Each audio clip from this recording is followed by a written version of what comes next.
Bienvenidos a La Verdad del Evangelio con Andrew Wommack, un ministerio de enseñanza que se enfoca en el amor incondicional de Dios y su gracia. Espíritu, alma y cuerpo es una enseñanza que verdaderamente transformó la vida de nuestra iglesia y de nuestro ministerio. Yo ya había escuchado, pues soy el templo del Espíritu Santo, pero en realidad nunca lo había entendido, porque me preguntaba cómo funciona eso. Espíritu, alma y cuerpo me lo explicó. Y ahora con ustedes, Andrew. Bienvenidos a nuestra transmisión de los viernes de la verdad del Evangelio. Hoy termino mi serie en la que hablo sobre espíritu, alma y cuerpo, y te diré que esta es una verdad que ha transformado mi vida.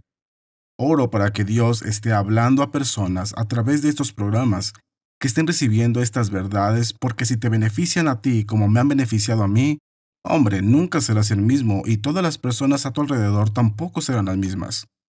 Te hablo de que esto es poderoso. Tengo este libro sobre esa enseñanza, tengo un libro en inglés y en español, tengo guías de estudio, tenemos programas que fueron grabados directamente de mi programa de televisión, tengo CDs, y todo esto simplemente hará una gran diferencia en tu vida. Y recuerda que hoy es mi último día para hacer estas ofertas en televisión. Así que por favor, haz el esfuerzo de obtenerlos hoy. También puedes ir a nuestro sitio web y puedes obtener descargas gratis. Puedes descargarlos, escucharlos, ver los programas en la página web, pero esta enseñanza cambiará tu vida. Así que esta semana he estado hablando sobre la carne contra el espíritu. Las escrituras dicen que si andas en la carne, no puedes agradar a Dios. Ocuparse de la carne es muerte. Ocuparse del espíritu es vida y paz. Si caminas en el espíritu, no satisfarás los deseos de la carne. Los deseos de la carne son contra el espíritu, y el espíritu es contra la carne. Se oponen entre sí y tú no puedes hacer lo que tú quieres hacer. Esto describe que hay una batalla entre la carne y el espíritu, y esta semana he pasado muchísimo tiempo intentando definir eso, porque estos son términos que muchas personas no usan y los malinterpretan. No tengo el tiempo para hacer un repaso hoy, pero esto está diciendo que hay una guerra sucediendo entre la parte de ti que nació de nuevo, tu espíritu nacido de nuevo, que ha sido recreado en justicia y en santidad de la verdad. Como Jesús es, eres tú en este mundo. El que se une al Señor es un espíritu con Él. Ahora tienes la mente de Cristo, tienes el fruto del espíritu, todas estas cosas en tu espíritu eres completamente perfecto. Tienes el mismo poder que levantó a Jesús de entre los muertos viviendo en tu interior, pero está en un cuerpo. Está en la carne mortal. De hecho, déjame leerte este versículo. Este no lo he usado, pero es en 2 Corintios capítulo 4.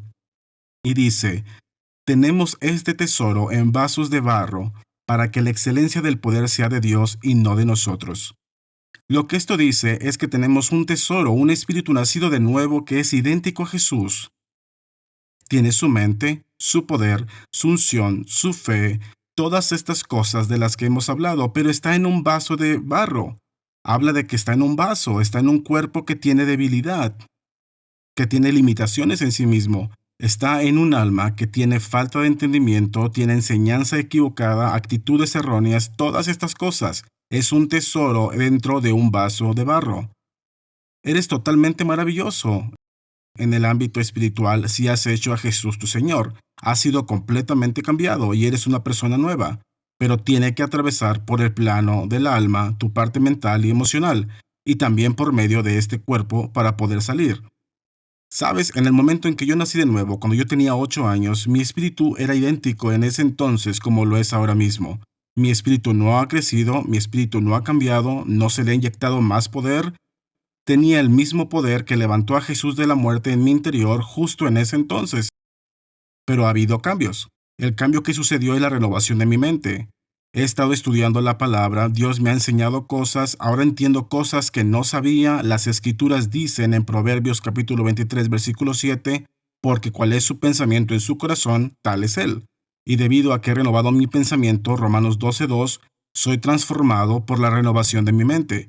Y compruebo, hago que se manifieste en los sentidos físicos la buena, agradable y perfecta voluntad de Dios. Porque he estado haciendo estas cosas en mi ámbito del alma. He aprendido a cómo ceder y cooperar. Y Dios me ha enseñado cosas que permiten que este tesoro que está en mi vaso de barro salga y pueda ver cosas maravillosas suceder. Justo hace un par de semanas vimos a un bebé que resucitó. Di testimonio de eso y demás. Así que vemos que suceden grandes milagros. pero tengo exactamente el mismo espíritu que tú tienes si has nacido de nuevo. Es el espíritu de Cristo. Mi espíritu no está creciendo, no está cambiando, sino que ahora estoy renovando mi mente y sujetando a la carne. Estoy sometiendo mi carne.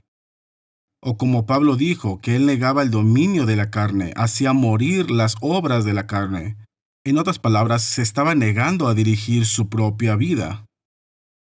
Estaba permitiendo que Dios, su nueva persona que fue recreada a la imagen de Dios, estuviera en control. Estaba permitiendo que Dios controlara su vida en vez de él controlarla por sí solo.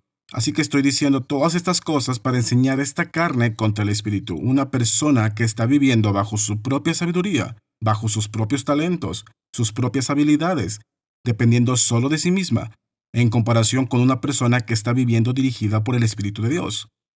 Y te hablo de que Dios quiere que vayas más allá de ti mismo.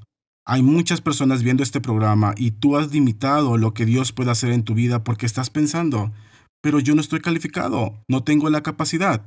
Te estoy diciendo que si no estás intentando hacer algo que es más grande que tú, entonces todavía no has encontrado la voluntad de Dios para tu vida. Dios no te va a pedir que hagas algo para Él que tú puedas hacer por ti mismo. Dios te llamará para que hagas algo que es más grande que tú y te haga depender de Él, que te hagas a un lado y permitas que Él lo haga por medio de ti. Esa es la manera como Él te habla. Déjame darte un ejemplo de esto en Juan capítulo 2. Esa fue la primera vez que Jesús apareció en Jerusalén y ministró después de haber sido ungido con el Espíritu Santo. ¿Sabes cuando subió al monte en donde fue tentado y cuando descendió? Dice en Juan capítulo 2, en el versículo 23, estando en Jerusalén en la fiesta de la Pascua, muchos creyeron en su nombre, viendo las señales que hacía. En esta ocasión no nos dice cuáles fueron los milagros. Enlista muchos milagros, pero sabes, Juan dijo, si todas las cosas que Jesús hizo fueran escritas, lo que enseñó y lo que hizo, dijo, pienso que el mundo mismo no podría contener todos los libros que se podrían escribir al respecto. Jesús hizo muchísimas cosas que no fueron registradas en las Escrituras. Aquí dice que ellos vieron los milagros que Jesús hizo en Jerusalén y muchos creyeron en él. Y en el versículo 24 dice, pero Jesús mismo no se fiaba de ellos, porque él conocía a todos y no tenía necesidad de que nadie le diese testimonio del hombre, pues él sabía lo que había en el hombre. Ahora, si te detienes a pensarlo, es maravilloso. Es completamente diferente a lo que la mayoría de la gente haría hoy en día. Sabes, la mayoría de las personas actualmente, si fueras parte de un grupo de la iglesia y, por ejemplo, si fueran al centro de la ciudad, a alguna parte, y resucitaran a alguien o sanaran a un ciego, y si vieran que sucede algún milagro y de repente la gente lo viera y dijera, ¡wow! Esto es maravilloso, queremos ser parte de esto. Te aseguro que la mayoría de las iglesias reclutarían a todas esas personas, les darían folletos, les pedirían que salgan a decirle a todos, díganle a todos lo que han visto y difúndanlo. Y usarían esto para sacarle ventaja y le sacarían el mayor provecho. Jesús, él no confiaba en ellos porque sabía lo que había en el hombre. En otras palabras, esta es una terminología diferente, pero está diciendo que él sabía lo que era en la carne. Estas personas todavía no nacían de nuevo, no podrían haber nacido de nuevo hasta que Jesús se levantara de entre los muertos. Estas personas no habían sido discipuladas, no habían madurado. Jesús estaba más interesado en que el ministerio fuera de calidad y no de cantidad. Nosotros hacemos lo contrario. Sabes, en 1 de Timoteo capítulo 3, no voy a tomar el tiempo para leerlo, pero en 1 de Timoteo describe los requisitos para los obispos, cómo debían ser esposos de una sola mujer y todas estas cosas, y continúa diciendo cuando habla acerca de los obispos que no pueden ser neófitos. Un neófito es alguien que recientemente se ha convertido al Señor. No podías poner a un novato en una posición de liderazgo, y sin embargo te puedo asegurar que en nuestra cultura cristiana de hoy en día hacemos esto todo el tiempo. Tomamos a alguien que recién se convirtió al Señor, que es un atleta, alguien que sea famoso, o personas que son actores y que han estado en el ámbito de la farándula, o que sean políticos, o alguien muy reconocidos. Y le damos un lugar especial y los hacemos el rostro del cristianismo. Y pensamos que, hombre, esto va a traer personas al Señor. Y es completamente contrario a lo que las Escrituras dicen acerca de no poner un neófito, una persona nueva en la fe, en una posición de liderazgo. Sabes, hubo un hombre, B.J. Thomas, no supe de estas cosas personalmente, pero las leí en artículos de noticias. Y recuerdo cuando B.J. Thomas es quien escribió la canción Raindrops Keep Falling on My Head, y él era muy popular. Y en fin, tuvo alguna experiencia con el Señor y se declaró nacido de nuevo y que había entregado su vida al Señor. Y bueno, de inmediato lo pusieron en todas las televisoras cristianas, lo llevaron a los programas de televisión, comenzaron a hacerle entrevistas y lo hicieron vocero del cristianismo aunque fuera un neófito. Y no debía haber sido colocado en esa posición de liderazgo, y dijo algunas cosas que eran incorrectas. No fueron cosas necesariamente malas o demoníacas, simplemente, sabes, era un neófito, era nuevo, no sabía algunas cosas y debido a que dijo algunas cosas que no estaban totalmente alineadas con la escritura, pues los cristianos se molestaron con él y comenzaron a criticarlo, y debido a que era inmaduro, fue carnal y se defendió y terminó alejándose de todo. Y todas las personas que habían sido impresionadas porque había venido al Señor supuestamente, ahora era un mal testimonio. No quiso tener nada que ver con el cristianismo y se esfumó por completo. No recuerdo la fecha exacta, pero años atrás leí algo y vi que B.J. Thomas tiene una relación con el Señor.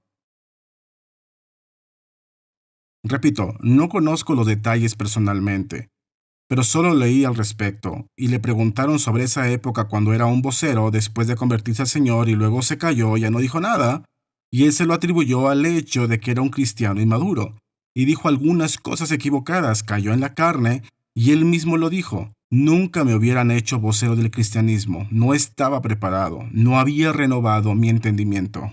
Y eso lo lastimó espiritualmente, y estoy seguro que lastimó a otras personas. Pero ve, esto es lo que la gente hace actualmente. Si vieran milagros, y aquí dice que estas personas creyeron en él. Hombre, si Jesús hubiera sido como las personas de hoy, los habría inscrito en su grupo, los habría hecho ir y bombardear a Jerusalén con ese testimonio, porque Jesús mismo dijo que él vino a dar testimonio del Padre. Su propósito aquí era alcanzar a la gente y, por supuesto, proveer la salvación para nosotros a través de su muerte y resurrección. Pero su propósito era alcanzar a la gente. Él quería que la gente viniera a él, y sin embargo no confió en estas personas que creyeron en él, creyentes de alguna manera. ¿Por qué? Porque él sabía lo que había en el hombre. Otra forma de decirlo es que él sabía de lo que es capaz la carne. Él sabía que era mejor que nadie testificara a que dieran un mal testimonio. Y repito, sin embargo, esta no es la actitud que la mayoría de la gente tiene. La mayoría de la gente no odia la carne. La mayoría de la gente no odia sus propias habilidades y demás. Tal vez por el contrario piensen que, bueno, quizá no soy todo lo que debería ser, necesito a Dios para que intervenga con un poquito de su unción en mis habilidades, un poquito de su poder, pero hombre, soy bastante genial por mi cuenta. No, no es así.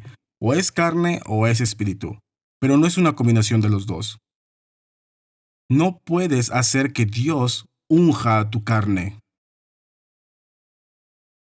Sabes, si tuviera el tiempo, podría ir a muchísimas escrituras del Antiguo Testamento, pero sabes, en las escrituras, cuando Dios ungía a alguien, no podías recibir esa unción, no podías recibirla en la carne.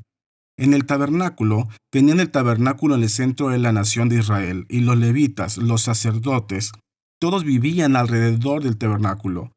Así que según la costumbre, si alguna persona que no estuviera consagrada como debía, viniera y tocara el aceite de la unción o cualquiera de los utensilios santos, caía muerto.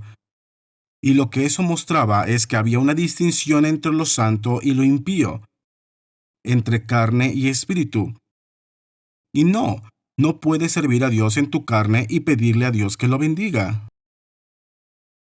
La clave para la vida cristiana es aprender a hacerse a un lado y decir, Dios, no tengo confianza en la carne. Así como dijo Pablo en Filipenses capítulo 3, versículo 3, no tengo confianza en la carne, las tomo a la fuerza y llevo cautivas todas estas cosas en las que he puesto mi confianza, toda mi autoestima, mi confianza propia. Tomo todo esto y simplemente lo hago a un lado. Y Padre, mi confianza está en ti. Sabes, Moisés es un gran ejemplo de esto porque él rogaba para ver la gloria del Señor en Éxodo capítulo 32 al 34. Y él rogaba a Dios que le mostrara su gloria y finalmente Dios dijo, iré contigo y te guiaré en el camino que debes ir. Y la respuesta de Moisés fue, Señor, si no vas conmigo, no me muevo de aquí. En otras palabras, le estaba pidiendo ver su gloria y Dios dijo, iré contigo. Y Moisés dijo, no, yo ya daba por hecho que ibas conmigo. Si no vas conmigo, no me muevo de aquí. Ahora mira, esa es una actitud de humildad, esa es una actitud que es dependiente de Dios. Dios, no me muevo a menos que me digas lo que debo hacer. Y sin embargo, la mayoría de las personas no es así. La mayoría de la gente le pide dirección a Dios y si Dios no les habla inmediatamente, bueno, ok, lo haré a mi manera. Y haces un desastre total de las cosas y después de que las arruinas regresas y dices, oh Dios, por favor, ayúdame y le pides a Dios que te saque de ese desastre. Debido a que Dios nos ama demasiado, nos ayudará incluso cuando nos descarrilamos y hacemos lo equivocado. Pero es mucho mejor llegar a tener la actitud de Moisés. Dios, no me muevo a menos de que tú vayas conmigo. Sabes, cuando estábamos terminando el edificio en Colorado Springs, compré ese edificio en $3.2 millones y luego tenía que hacer una remodelación de $3.2 millones antes de que pudiéramos usarlo para nuestro Instituto Bíblico Charis. Y el Señor me habló acerca de cómo lo iba a hacer libre de deuda. Y en serio, en ese tiempo nuestro ingreso era mucho menor que ahora. En lo natural era totalmente, verdaderamente imposible. Pero creí que era de parte de Dios. Le dije a mi staff, les dije que íbamos a hacer esto libres de deuda, y por supuesto era obvio que necesitaba hacérselo saber a mis asociados. Tenía que decirle a la gente al respecto, hacerles saber lo que estaba pasando.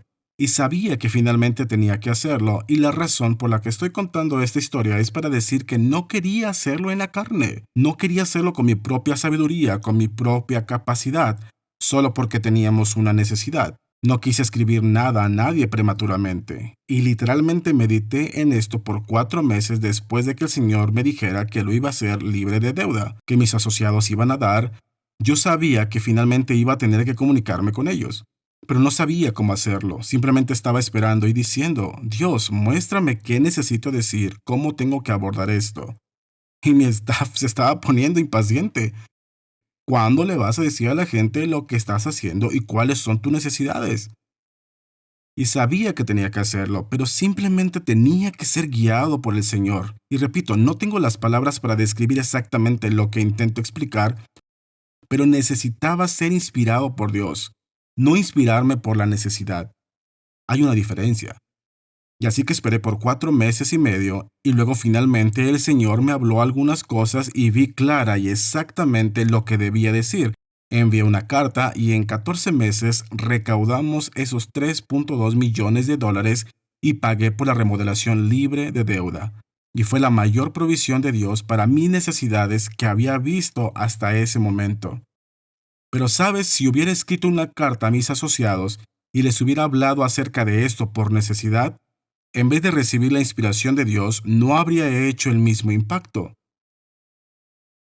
Recuerdo otra ocasión al inicio de nuestro ministerio, no estaba muy dispuesto a decirle a nadie acerca de nuestras necesidades y estábamos en una situación crítica. Y mi staff me decía, tienes que hacer saber a la gente que estamos en bancarrota, vamos a quebrar si no sucede algo. La necesidad estaba determinando que se tenía que hacer algo. Pero usé el mismo principio en ese entonces y simplemente dije, hasta que Dios me muestre cómo hacerlo, porque simplemente no sé cómo hacerlo. No hice nada. Sé que muchas personas consideran eso como irresponsabilidad, pero yo lo considero como intentar caminar en el Espíritu y ser guiado e inspirado por Dios, en vez de hacer las cosas porque haya una necesidad. Así que, en fin, es una historia larga, pero tuve un sueño y en ese sueño Dios me dijo exactamente qué decir. Me desperté y escribí. Ni siquiera fue una página completa. Solo escribí un par de párrafos y escribí exactamente lo que Dios me dijo. La envié a 1,500 personas. Era todo lo que teníamos en nuestra lista de correo en ese entonces. Y en 2 semanas, 1,500 personas suplieron. Olvidé la cifra exacta, pero era más de lo que necesitábamos y se suplió la necesidad porque fue inspirado por Dios. Se originó en el espíritu en vez de la carne. Sabes, podría usar muchos otros ejemplos. Abraham es un ejemplo de esto. Dios le dijo que iba a tener un hijo y que ese hijo iba a darle los hijos suficientes, que serían como las estrellas del cielo o como la arena de la orilla del mar. Y Abraham se impacientó e intentó ayudar a Dios. Y tuvo un hijo en la carne, tuvo un Ismael. Tuvo relación con la sierva de Sara y concibieron y ella tuvo un hijo. Pero no fue el hijo de la promesa, y la Escritura, especialmente Gálatas 3, hay una cantidad de lugares en la Escritura que hablan acerca de que el hijo de la carne no tendrá parte en la herencia con el hijo de la promesa.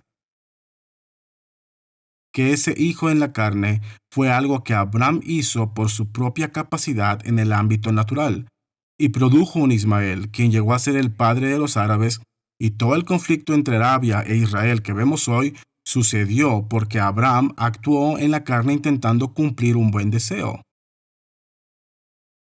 Dios le había dicho que tendría un hijo, así que intentó tener un hijo, pero lo hizo en la carne en vez de hacerlo en el espíritu, y eso le causó aflicción. Hubo conflicto entre Agar y Sara, hubo conflicto entre Isaac e Ismael, y causó toda esta división que hasta hoy, miles de años después, sigue impactando al mundo porque una persona hizo algo en la carne. Te hablo de que hay una manera de hacer las cosas al estilo de Dios, y hay una manera carnal y natural de hacer las cosas. Y es triste decir que la mayoría de las personas simplemente hacen las cosas por su propia habilidad en vez de hacerlo por el Espíritu. Si te apropias de esta enseñanza de la que he estado hablando, y si entiendes que en el Espíritu tienes la mente de Cristo, que tienes un poder sobrenatural de parte de Dios, y una vez que comienzas a entender estas cosas, y comienzas a vivir según el Espíritu, y aunque la carne, el ámbito natural, te esté gritando, y si llegas a estar en una situación crítica y urgente, simplemente niégate a permitir que las circunstancias te impongan lo que tienes que hacer. Vive de acuerdo al Espíritu, camina en el Espíritu y no en la carne. Lo que te estoy diciendo es fácil. Déjame decirlo de nuevo. Es simple. Es tan simple como guiarte por quien eres en Cristo y aprender a vivir con base en el Espíritu en vez de la carne. Pero no es fácil. Lo más difícil que llegarás a hacer es llegar al punto de caminar por el Espíritu, y lo hacemos por medio de la palabra de Dios. Las palabras que yo os he hablado son Espíritu y son vida. Jesús dijo eso en Juan 6:63, y cuando empiezas a ser guiado por la palabra de Dios, eso es ser controlado por el Espíritu en vez de reaccionar por instinto y en tu carne e intentar arreglar las cosas y hacer que todo suceda. Si puedes aprender a caminar en el Espíritu en vez de caminar en la carne, literalmente transformará tu relación con Dios. Tengo muchísimo más que compartir acerca de esto. Todo está en este libro. En verdad te animo a que obtengas esto. Te prometo que esto transformará tu vida. Ciertamente la mía fue transformada. Gracias por ver nuestro programa La Verdad del Evangelio con Andrew Wommack. Esperamos que hayas sido bendecido por la enseñanza de hoy. Esta enseñanza completa está disponible en forma de libro, de guía de estudio, CD o DVD.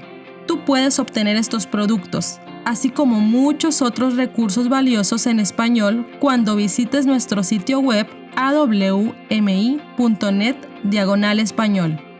Gracias por ver nuestro programa La Verdad del Evangelio. Y solo quiero mostrarte todos los materiales que tenemos traducidos al español. Ni siquiera sé cuántos libros son, pero son docenas de libros. Tenemos guías de estudio. Tenemos muchísimos materiales de estudio que hemos diseñado para que recibas de parte del Señor. Y en verdad me gustaría invitarte a que por favor aproveches esto. Puede cambiar tu vida. Hemos visto millones de personas que han sido bendecidas. Dios te ama, y todos estos materiales están aquí simplemente para ayudarte a crecer. Así que échales un vistazo. Nuestro anunciador te dará información acerca de cómo puedes recibir nuestros materiales de estudio en español. Puedes solicitar estas enseñanzas a través de nuestro sitio web en awmi.net/español o llamar a nuestra línea de ayuda al +1 719 635 1111 y elegir la opción de idioma español. Si llamas desde fuera de los Estados Unidos, ponte en contacto con nosotros por WhatsApp en AWM México Los asociados de Andrew están dando donaciones para ayudarlo a transmitir su nuevo programa en español a los hogares del habla hispana. Las enseñanzas de Andrew y los programas de televisión están siendo traducidos para hacer que llegue la palabra de Dios que cambia la vida en el idioma español. Si tú has sido bendecido por este ministerio, te pedimos que consideres convertirte en un asociado de Andrew Wommack Ministries en awmi.net/español.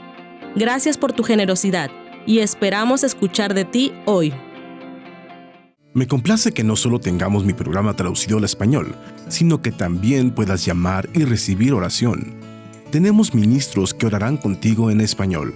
Puedes ver un número en tu pantalla al que puedes llamar y podemos ayudarte de cualquier manera. Queremos orar contigo y ayudarte a recibir lo mejor de Dios. Así que anota ese número, llámanos y permítenos orar contigo hoy. El 23 de marzo de 1968, Andrew Wommack recibió una revelación impresionante del amor incondicional y la gracia de Dios. Desde entonces, Andrew ha compartido estas noticias tan buenas que es difícil creer que sean ciertas con millones de personas por todo el mundo. Con su programa diario de televisión, ha alcanzado a 5,000 millones de personas en todo el mundo. El mensaje de Andrew está cambiando más vidas que nunca. Él está expandiendo la visión por medio de Charis Bible College, un instituto bíblico que ha discipulado a miles de estudiantes por todo el mundo y sigue creciendo cada año. Para saber más sobre lo que Dios está haciendo por medio de su ministerio, visita awmi.net/español. Esto es Colombia, amigos.